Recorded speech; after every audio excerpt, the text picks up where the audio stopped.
మిత్రులారా,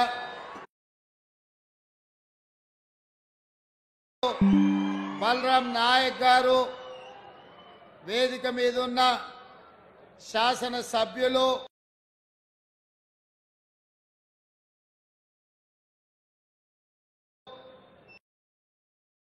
అదేవిధంగా మంత్రివర్యులు తుమ్మల నాగేశ్వరరావు గారు, కాంగ్రెస్ పార్టీ నాయకులు, ప్రాణ సమానులైన పార్టీ కార్యకర్తలందరికీ హృదయపూర్వకంగా నమస్కారాలు, ధన్యవాదాలు. మిత్రులారా, మొట్టమొదటిసారి రాజకీయాలలో భాగంగా 2007లో ఈ ఖమ్మం జిల్లాకు రావడం జరిగింది.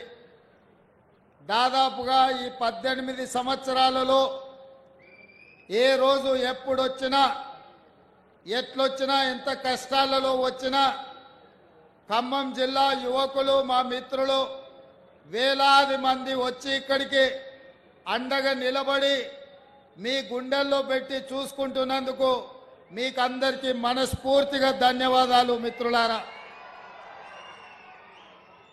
నాకు మీకు రక్త సంబంధం లేకపోయినా మీ రక్తాన్ని చెమటగా మార్చి కాంగ్రెస్ పార్టీ జెండాను మీ భుజాల మీద మోసి మొన్న జరిగిన శాసనసభ ఎన్నికల్లో 10లో 9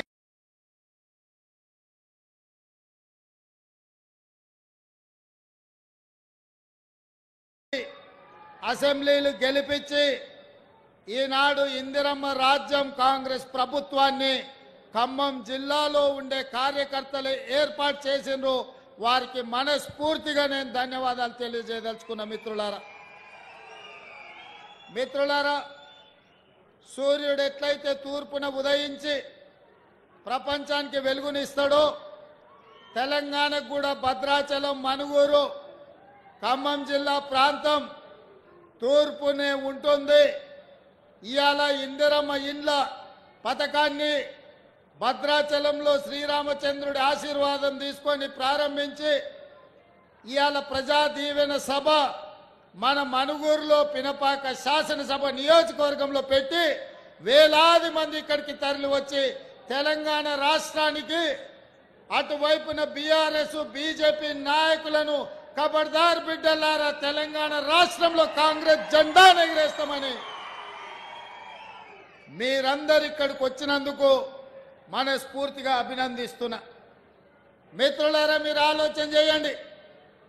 ఆనాడు కష్టాలలో ఉన్నప్పుడు, కార్యకర్తల మీద అక్రమ కేసులు పెడుతున్నప్పుడు, కాంగ్రెస్ అభిమానులు జైళ్లలో మగ్గుతున్నప్పుడు, పార్టీ నాయకులు భయపడి ఇళ్లలో దాక్కున్నప్పుడు కార్యకర్తలే ధైర్యం చేసి కట్టె చేత బట్టి కాంగ్రెస్ జెండాను మోసి రాబోయే ఎన్నికల్లో కాంగ్రెస్ ను అధికారంలోకి తెస్తామని కొట్లాడింది. ఇవాళ అధికారం తెచ్చింది, అధికారం నిలబెట్టింది మీరే అని చెప్పి నేను ఈ సందర్భంగా చెప్పదలుచుకున్నా.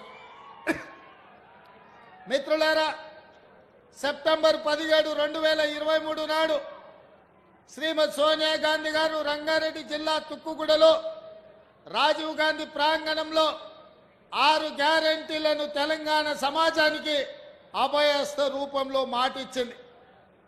సోనియా గాంధీ గారు, గాంధీ కుటుంబం అంటే మాట ఇస్తే మాట తప్పని, మడమ తిప్పని నాయకురాలు ఎవరైనా ఈ దేశంలో ఉన్నారు అంటే అది శ్రీమతి సోనియా గాంధీ గారు అని చెప్పి నేను చెప్పదలుచుకున్నా. 2004లో ఆనాడు శ్రీమతి సోనియా గాంధీ గారు కరీంనగర్ జిల్లాలో తెలంగాణ ప్రజలకు మాట ఇచ్చింది. 60 సంవత్సరాల ఆకాంక్ష, వందలాది మంది విద్యార్థుల ఆత్మ బలిదానం, మరీ ముఖ్యంగా 69 తెలంగాణ ఉద్యమం ఈ ఖమ్మం గడ్డ మీదనే పురుడు పోసుకున్నది. పాల్వంచలో ఒక ఉద్యోగం కోసం మొదలైన ఈ తెలంగాణ ఉద్యమం, ఖమ్మం నుంచే మొదలైన ఈ తెలంగాణ ఉద్యమం ఇవాళ తెలంగాణ రాష్ట్రాన్ని సాధించి సగర్వంగా ఇవాళ మనుగూరులో నిలబడి తెలంగాణ రాష్ట్ర ముఖ్యమంత్రిగా మాట్లాడుతుందంటే ఖమ్మం జిల్లా పోరాటం, ఖమ్మం గడ్డ మీద ఉన్న గాలి, ఈ నేల, ఈ నీరు ఆ ఉద్యమ స్ఫూర్తిని నింపి ఇవాళ తెలంగాణ రాష్ట్రాన్ని సాధించినాం. ఆ స్ఫూర్తితో మొదలైన తెలంగాణ ఉద్యమం ఇవాళ తెలంగాణ రాష్ట్రాన్ని సాధించిన తెలంగాణ రాష్ట్రంలో కల్వకుంట్ల చంద్రశేఖరరావు 2 సార్లు 10 సంవత్సరాలు ముఖ్యమంత్రి అయి దళితులకు 3 ఎకరాల భూమి ఇస్తాని, డబుల్ బెడ్రూమ్ ఇల్లు ఇస్తాని, గిరిజనులకు పోడు భూముల పట్టాలు ఇస్తాని, గిరిజనులకు 12% రిజర్వేషన్ ఇస్తాని, మైనారిటీలకు 12% రిజర్వేషన్ ఇస్తాని, ఇంటికో ఉద్యోగం ఇస్తాని ఇవాళ రకరకాల హామీలు ఇచ్చి తెలంగాణ సమాజాన్ని మోసం చేసిండు. కానీ ఖమ్మం జిల్లా ఒక గొప్ప చరిత్ర కలిగిన జిల్లా. 2014 కానీ 2018 కానీ 2023 కానీ ఏ ఎన్నికల్లో బీఆర్ఎస్ పార్టీని నమ్మలేదు, ఈ గడ్డ మీద గెలవనీయలేదు.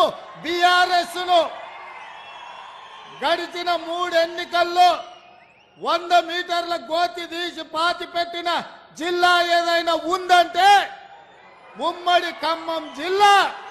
ఈ జిల్లాలో ఉన్న చైతన్యం బీఆర్ఎస్ ను బొంద పెట్టించింది. మిత్రులారా, ఇవాళ ఖమ్మం జిల్లా కాంగ్రెస్ పార్టీకి ఎంత ముఖ్యమో మీ జిల్లాకి ఇచ్చిన పదవులను లెక్క పెట్టండి. 9 మంది ఎమ్మెల్యేలు ఉంటే ఇవాళ బట్టి విక్రమార్క గారు ఉప ముఖ్యమంత్రి అయినరు, పొంగులేటి శ్రీనివాసరెడ్డి గారు రెవెన్యూ శాఖ, హౌసింగ్ శాఖ, ప్రచార శాఖ మంత్రి అయినరు, తుమ్మల నాగేశ్వరరావు గారు అత్యంత కీలకమైన వ్యవసాయ శాఖకు మంత్రి అయినరు. అంతెందుకు, మొన్న 2 రాజ్యసభ సీట్లుంటే 2 ఒకటి కేంద్ర మాజీ మంత్రివర్యులు శ్రీమతి రేణుకా చౌదరి గారికి కాంగ్రెస్ పార్టీ సోనియమ్మ టికెట్ ఇచ్చి మీ ఖమ్మం జిల్లాకు కాంగ్రెస్ లో ప్రత్యేక ఉంది అని నిరూపించారు. అదే కాదు, మన్మోహన్ సింగ్ గారు ప్రధానమంత్రిగా ఉన్నప్పుడు, సోనియా గాంధీ గారు యూపీఏ చైర్పర్సన్ ఉన్నప్పుడు ఇటు పక్కన రేణుకా చౌదరి గారిని, ఈ పక్కన మహబూబాబాద్ పార్లమెంట్ సభ్యుడు బలరాం నాయకుడు ఒక లంబాడ బిడ్డను కేంద్ర మంత్రుల్ని ఈ జిల్లా నుంచే ఆనాడు 2 చేయడం జరిగింది. ఇవాళ ఇందిరమ్మ ఇండ్లు తెలంగాణ పేదలకు దేవాలయాలు. అట్లాంటి ఇందిరమ్మ ఇండ్ల పథకం 4.5 లక్షల కుటుంబాలకు 22,500 కోట్ల రూపాయలతోని అభయస్థంలో భాగంగా ఇందిరమ్మ ఇండ్ల సంక్షేమ పథకం ఇవాళ భద్రాచలంలో రాములవారి ఆశీర్వాదంతో ప్రారంభించుకున్నామంటే ఈ ఖమ్మం జిల్లాకు కాంగ్రెస్ పార్టీ ఇస్తున్న ప్రాధాన్యత, ఖమ్మం జిల్లాలో కాంగ్రెస్ పార్టీకి అండగా ఉన్న మీ ప్రాధాన్యత జాతీయ స్థాయిలో ప్రతి ఒక్కరికి తెలుసు. అందుకే మిత్రులారా, ఈ ప్రజా దీవెన సభ జరగబోయే పార్లమెంట్ ఎన్నికల్లో 4 టికెట్లు ప్రకటిస్తే అందులో బలరాం నాయక్ గారి టికెట్ను సోనియా గాంధీ గారు, మల్లికార్జున్ ఖర్గే గారు, రాహుల్ గాంధీ గారు, ప్రియాంక గాంధీ గారు ఆమోదించి మీ మహబూబాబాద్ పార్లమెంటు టికెట్ని దేశంలోనే 39 టికెట్లు ప్రకటిస్తే మహబూబాబాద్ పార్లమెంటు టికెట్ను కూడా ప్రకటించడం జరిగింది అనంటే ఈ ప్రాంతం పట్ల, ఈ కార్యకర్తల పట్ల బట్టి గారి పర్యవేక్షణలో మీ అభిమాన నాయకుడు పొంగులేటి శ్రీనివాసరెడ్డి గారి నేతృత్వంలో 1,50,000 మెజార్టీతోని మహబూబాబాద్ పార్లమెంటు సీటు గెలవబోతుంది. గెలిపించడానికి మీరందరూ కార్యకర్తలు సంసిద్ధులై మొన్న శాసనసభ ఎన్నికల్లో ఎట్లయితే కృషి చేసిండ్రో రేపు పార్లమెంట్ ఎన్నికల్లో కూడా అట్లనే ప్రతి ఇంటికి పోవాలి, ప్రతి తలుపు తట్టాలి, ప్రతి గుండెకు చేరాలి, సోనియమ్మ సందేశాన్ని చెప్పాలి. ఇందిరమ్మ రాజ్యంలో వచ్చిన 48 గంటల్లోనే ప్రారంభించిన బస్సు పొన్నం ప్రభాకర్ గారి నేతృత్వంలో ఆర్టీసీ బస్సుల్లో ఇప్పటికీ 90 రోజుల్లో 24 కోట్ల ఆడబిడ్డలు బస్సుల్లో ఉచితంగా ప్రయాణం చేసి ఇవాళ తెలంగాణ నలుమూలల ఎక్కడికి పోయినా, భద్రాద్రి రాములవారి దగ్గరికి పోయినా, యాదగిరిగుట్ట లక్ష్మీ నరసింహస్వామి దగ్గరికి పోయినా, సమ్మక్క సార్లమ్మ సీతక్క నియోజకవర్గం ములుగుపోయినా ఆడబిడ్డలు ఉచితంగా ప్రయాణం చేసింది. ఇదే కాదు, ఇవాళ పేదలు వైద్యము అందక దవాఖానలకు వెళ్తే ఆలి మీద ఉన్న తాళి అమ్ముకొని ఉన్న భూములను తాకట్టు పెట్టి వైద్య ఖర్చులు భరించాల్సిన పరిస్థితి ఉండే. అందుకే ఆనాడు డాక్టర్ వైఎస్ రాజశేఖర రెడ్డి గారు మొదలుపెట్టిన రాజీవ్ ఆరోగ్యశ్రీ పథకాన్ని పునరుద్ధరించి ప్రతి పేదవాడికి 10 లక్షల రూపాయలతోని వైద్యాన్ని అందించి పేదల ఆరోగ్యాన్ని ఆదుకోవాలని ఇవాళ మన ప్రభుత్వం ఒక మంచి నిర్ణయం తీసుకొని అమలు చేస్తుంది. ఇవేనా ఇంకా ఆడబిడ్డలకు ఆనాడు కట్టెల పొయ్యితో కన్నీళ్లతో ఆ పొగ ఊపిరితిత్తులకు పోయి క్యాన్సర్ వచ్చి ఆడబిడ్డలు చచ్చిపోతుంటే సోనియమ్మ ఆలోచన చేసి దీపం పథకం ద్వారా ఆడబిడ్డలకు గ్యాస్ పొయ్యి సిలిండర్ ఇచ్చింది. ఆ ఏళ్ళ పేదలకు అందుబాటులో ఉండడానికి 400 రూపాయలకే సోనియమ్మ సిలిండర్ ఇచ్చింది. కానీ రాష్ట్రంలో కేసీఆర్, కేంద్రంలో నరేంద్ర మోడీ వచ్చి 400 రూపాయలు ఉన్న సిలిండర్ ని 1200 రూపాయలకు పెంచి ఆడబిడ్డల సొమ్ము దోచుకొని పాపానికి ఒడిగడుతుంటే ఈ పాపాల భైరవులను శిక్షించడానికి ఆడబిడ్డలను ఆదుకోవడానికి సోనియమ్మ 6 గ్యారెంటీలలో భాగంగా తెలంగాణ ఆడబిడ్డలకు మాట ఇచ్చింది. ఇందిరమ్మ రాజ్యం ఏర్పడి కాంగ్రెస్ ప్రభుత్వంలో 500 రూపాయలకే మీకు సిలిండర్ ఇస్తామని, మొన్నటికి మొన్న చేవెళ్లలో 500 రూపాయలకే పేదవాళ్ళకి ఇంటి దగ్గర సిలిండర్ ఇచ్చే సంక్షేమ పథకాన్ని అమలు చేసి ఇవాళ ఆడబిడ్డల కన్నీళ్లు తీర్చే పని మన ప్రభుత్వం చేస్తుంది. పెద్ద ఎత్తున ఈ పథకాన్ని అమలు చేస్తున్నందుకు కార్యకర్తలందరూ కూడా చప్పట్లతోని కేసీఆర్ గుండెలు బలగొట్టాలి. అదే విధంగా వ్యవసాయం ఉన్న వాళ్ళకే ఉచిత కరెంటు, భూమి ఉంటేనే కరెంటు ఉచితంగా ఇస్తారా సార్? భూమి లేని పేద వాళ్లకు ఇంటి కరెంటు బిల్లులు ఉన్న ఆస్తి అమ్ముకునే పరిస్థితి ఉందని మా పాదయాత్రలో చెప్పింది. అది బట్టి గారు ఆదిలాబాద్ నుంచి ఖమ్మం వరకు చేసిన పాదయాత్ర కావచ్చు, నేను కూడా పాదయాత్రలో ఈ ఖమ్మం జిల్లాలో తిరిగినప్పుడు కావచ్చు, పేదలందరూ మా దృష్టికి తీసుకొచ్చారు. అవును, నిజమే కదా, పేదవాళ్ళు చెప్తున్నది భూమి లేని పేదలను కూడా ఆదుకోవాల్సిన బాధ్యత మా ప్రభుత్వం మీద ఉన్నది కదా. అందుకే ఇందిరమ్మ రాజ్యంలో ప్రతి పేదవాడికి మేలు జరగాలి అంటే ప్రతి తెల్ల రేషన్ కార్డు ఉన్న పేదవాడి ఇంటికి 200 యూనిట్లు ఉచిత కరెంటు ఇవ్వాలని, 0 బిల్లులు మీ ఇంటికి పంపాలని, మీ కళ్ళల్లో వెలుగులు, మీ గుండెల్లో ఆనందం చూడాలని విద్యుత్ శాఖ మంత్రిగా బట్టి విక్రమార్క గారు 0 బిల్లులు ఇచ్చి ఇవాళ పేదల ఇండ్లకు ఉచిత కరెంటు పథకాన్ని అమలు చేసిన మిత్రులారా. ఈ 4 పథకాలే కాదు, ఈరోజు మీ నాయకుడు పొంగులేటి శ్రీనివాసరెడ్డి గారి ఆధ్వర్యంలో ఉన్న గృహ నిర్మాణ శాఖలో పేదవాళ్ళను ఆదుకోవడానికి ఆనాడు కేసీఆర్ అన్నాడు, ఇందిరమ్మ ఇండ్లు వద్దు, అవి డబ్బా ఇండ్లు, డబుల్ బెడ్రూమ్ ఇల్లే ముద్దు, ప్రతి పేదవాడికి డబుల్ బెడ్రూమ్ ఇల్లు ఇస్తాం, కొడుకు కోడలు ఉంటే ఆడ ఉంటారు, పండుగ పూట బిడ్డ అల్లుడు వస్తే యాడ ఉంటారు, గొర్రె పిల్లను మేక పిల్లను ఉంటే యాడ కట్టేస్తారని యాస భాషలతో ప్రజలకు మాట ఇచ్చిండు. మరి 10 ఏళ్లలో ఈడున్న అందరినీ గ్రామాలలో ఆడుతున్నా, మీకు ఎవరికైనా డబుల్ బెడ్రూమ్ ఇల్లు ఇచ్చిండా? ఎవరికైనా డబుల్ బెడ్రూమ్ ఇల్లు ఇచ్చిండా? మరి ఎవరికి డబుల్ బెడ్రూమ్ ఇవ్వకపోతే 10 ఏళ్ళు ఈ ప్రజలు ఇల్లు లేకుండా ఉండాల్సిందేనా? కేసీఆర్ ముఖ్యమంత్రి అయినప్పుడు 10 ఏళ్ల పిల్లగాడు లాగు తోడుకున్నాడు, ఇవాళ పాయింట్ వేసుకొని పంచ కట్టుకొని పెళ్లి చేసుకొని పిల్లల్ని కంటున్నాడు. మళ్ళీ వాళ్ళకి ఇల్లు అక్కర్లేదా?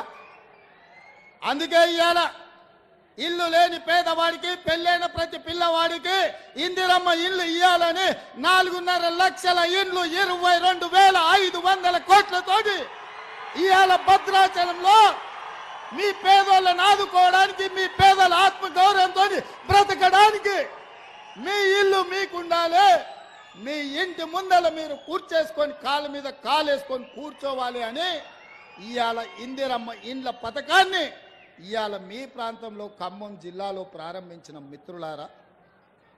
ఇవాళ మేం మంచి చేస్తుంటే చూడబుద్ధి కాక చూసి ఓర్వలేక రోజు శాపనార్థాలు పెడుతున్నారు తండ్రి కొడుకులు మామ అల్లుడు అయ్యా బిడ్డ అందరూ. నేను అడగదలుచుకున్న మిత్రులారా, ఉట్టి మీద ఉన్న పాల కోసం కింద ఉన్న పిల్లి శాపనార్థాలు పెడితే ఉట్టి తెగుతుందా? ఉట్టి తెగుతుందా? ఇవాళ వాళ్ళు నీతులు చెప్తారు మీరు ఇచ్చిన హామీలు అమలు చేయండి అని. మరి మీరు ఇచ్చిన హామీలు 10 ఏళ్ళు అయింది. సిగ్గులేనోడా కేటీఆర్ ఏనాడన్నా ఆలోచన చేసినవా? నీ అయ్యాన్ని అడిగినవా ఎప్పుడన్నా ఇంటికి వెళ్ళి? ఇవాళ 90 రోజుల్లోనే ఇందిరమ్మ రాజ్యంలో 1,00,000 కోట్లాది ఆడబిడ్డలు బస్సుల్లో ఉచితంగా ప్రయాణం చేస్తున్నారు. పేదలకు రాజీవ్ ఆరోగ్యశ్రీ పథకం అమలు అవుతుంది. పేదలకు ఇవాళ 500 రూపాయలకే ఆడబిడ్డలకు సిలిండర్ అందిస్తున్నాం. పేదలకు ఇవాళ 200 యూనిట్లు ఉచితంగా ఇంటి విద్యుత్ ఇస్తున్నాం. ఇవాళ పేదలకు 5 లక్షల రూపాయలతోటి ఇందిరమ్మ ఇల్లు కట్టుకోనికే కాంగ్రెస్ పార్టీ పనిచేసింది. ఇదే కాదు, 90 రోజుల్లో 30,000 ఉద్యోగాలు నిరుద్యోగ యువకులకు అందించి ఉద్యోగాలు లేక ఉపాధి రాక దిల్సుఖ్ నగర్లను, అశోక్ నగర్లను, అమీర్పేట్లను, కుక్కట్పల్లిలను వివిధ చౌరస్తాల తల్లిదండ్రులకు ఊరుకొచ్చి ముఖం చూపించుకోలేక రూపాయి కూడబెట్టి ఉపాధి హామీ కూలీ పైసలు పెట్టి తల్లిదండ్రులు పిల్లల్ని పట్నం పంపి చదివిస్తే కొలువులు రాక పరీక్షలు పెట్టక పెట్టిన పరీక్షల ప్రశ్నాపత్రాలు జిరాక్స్ సెంటర్ల పల్లి బఠానీల అమ్ముతుంటే ఆ దుఃఖంతో పిల్లలు ఆత్మహత్యలు చేసుకుంటే ఈ గాడిద కొడుకులు ఒక్క రోజైనా చచ్చిపోయిన వాళ్ళని పలకరించిందా అని నేను అడుగుతున్నా. సిగ్గు కాకుండా హరీష్ రావు మాట్లాడుతుండు. నేను మొన్న కూడా ఇవాళ కూడా చెప్తున్నా, దూలం లెక్క పెరిగింది కానీ దూడకున్న బుద్ధి కూడా లేదయా. ఇవాళ బామాడుతున్నాడు, ఇక ఆయన చాలా మాట్లాడుతుడు. ఆ పేడమూతి బోడలింగానికి నేను చెప్పదలుచుకున్నా, అరే సన్నాసి, మీ ఇద్దరిని బిల్లారంగా అన్నాం. బీఆర్ఎస్ అంటేనే బిల్లారంగా సమితిరా, దొంగలరా, తోడు దొంగలరా మీరంతా. ఈ రాష్ట్రాన్ని దేశాన్ని కొల్లగొట్టిన దొంగలరా. మీ అయ్యో ఒక చార్లెస్ శోభారాజురా. ఈ రాష్ట్రాన్ని దేశాన్ని అంతర్జాతీయ స్థాయిలో పరువు తీసి కాళేశ్వరాన్ని కూలగొట్టి మేడిగడ్డ మేడిపండై అన్నారం ఇవాళ పగిలిపోయి సుందిళ్ళ సంకనాకడానికి పోయిందిరా. మీ పాపాల పణ్యమే. ఇట్లాంటి పాపాలు చేసి ఇలా రాజీవ్ సాగర్, ఇందిరాసాగర్ ప్రాజెక్టులు మనం కడితే సీతారామ ప్రాజెక్టు, భక్తరామదాసు ప్రాజెక్టు అని పేర్లు మార్చి 1000 కోట్లు కొల్లగొట్టి ఖమ్మం జిల్లాకి ఇవాళ తాగడానికి నీళ్లు లేని పరిస్థితులు కల్పించిన దరిద్రులారా, మీరొచ్చి మా గురించి మాట్లాడే. ఇక మీ జిల్లాల వాళ్ళకు చప్రాసి ఉన్నాడు, ఒంటికన్ను శివరాసన్. ఒంటికన్ను శివరాసన్ ఎవరో తెలుసు కదా మీ జిల్లాల.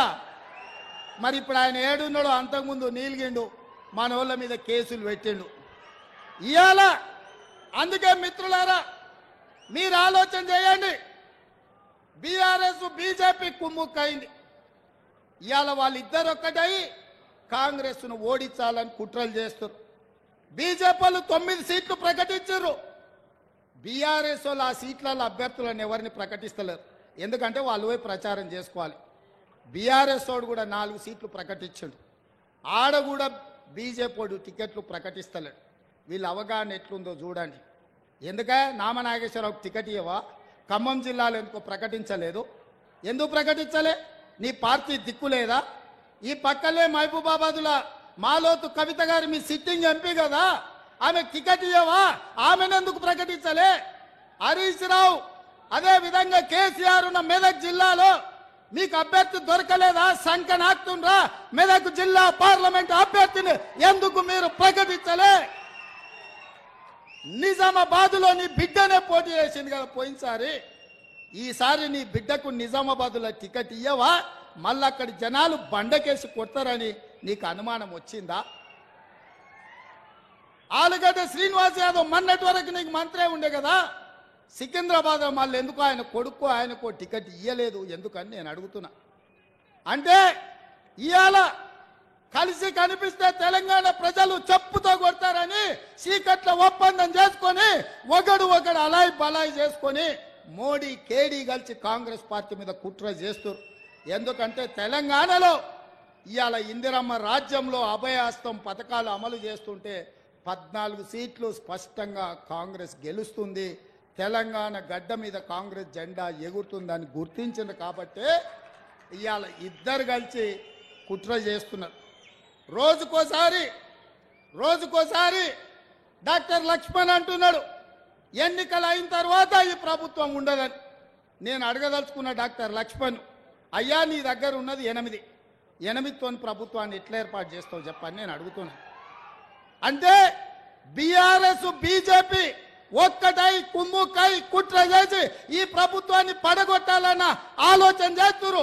అందుకే బీఆర్ఎస్ ఎమ్మెల్యేలు చాలా మంది అన్న ఇందిరమ్మ రాజ్యం ఉండాలి, ఇన్నేళ్లు మేము ఆ పార్టీలు ఉన్నా ఒక్కరోజు కూడా ముఖ్యమంత్రి మా గల్వలే, మా మాట వినలే, ఆయన ఎట్లుంటాడో మేము చూడలేదు.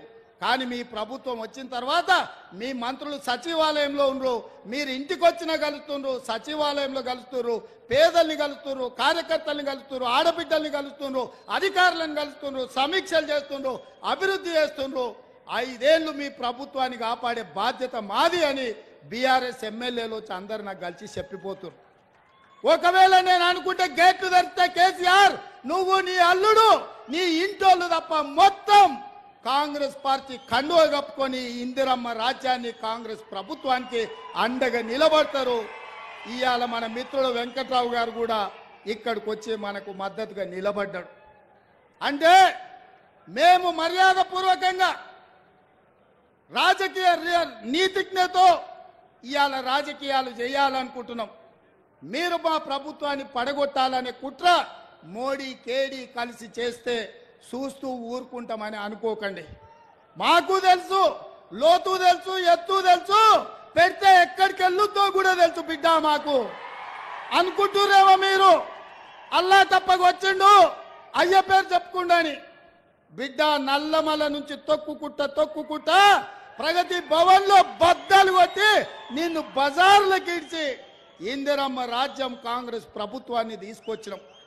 అందుకే చివరిగా ఒక్క మాట చెప్పదలుచుకున్నా, మాతో గోక్కోవద్దు బిడ్డ, గోక్కున్నోడు ఎవడు బాగుపడాలి. చాలా మంది ఇట్లే అనుకున్నారు, ఎన్నికల కంటే ముందు కాంగ్రెస్ ఏడుందని అన్నారు. ఇలా సన్నాసులకు చెప్తున్న మనుమూరు వచ్చి చూడు కాంగ్రెస్ ఏడుందో చెప్తారు. ఈ వేదిక మీద చూడుని, గా కింద మా కార్యకర్తల్ని చూడుని. మా కార్యకర్తల సప్పులకు మీ గుండెలు పగిలి సావాలి బిడ్డ.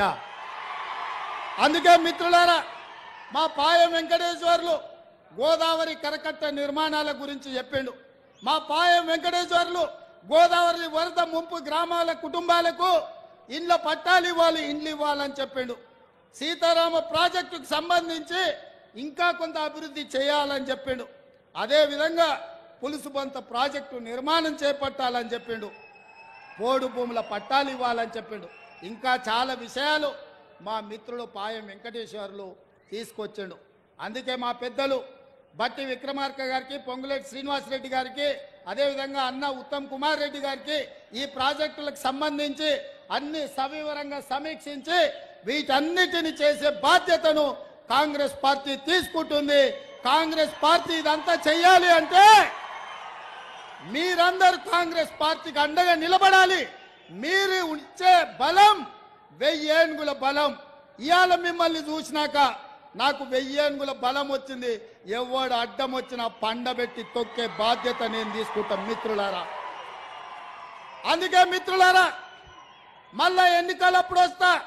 ఈరోజు సోనియా గాంధీ గారు బలరాం నాయక్ను మాజీ కేంద్ర మంత్రిని మహబూబాబాద్ పార్లమెంట్ అభ్యర్థిగా నిలబెట్టిండ్రు. 150,000 ఓట్లతోటి మహబూబాబాద్ ఎంపీగా గెలిపించండి. మీ సమస్యల్ని పరిష్కరించే బాధ్యత కాంగ్రెస్ పార్టీ ఇందిరమ్మ రాజ్యంలో తీసుకుంటామని తెలియజేస్తున్నా. మీరందరు సిద్ధమేనా? సిద్ధమేనా? సిద్ధమేనా? సిద్ధమేనా? సిద్ధమేనా? సిద్ధమేనా? గట్టిగా, ఇంకా గట్టిగా, ఇంకా గట్టిగా కేసీఆర్ గుండెలు వలగాలి, ఢిల్లీలో మోడీ చెవులు బలగాలి. సిద్ధమేనా? సిద్ధమన్న వాళ్ళందరూ చేయి పైకెత్తండి.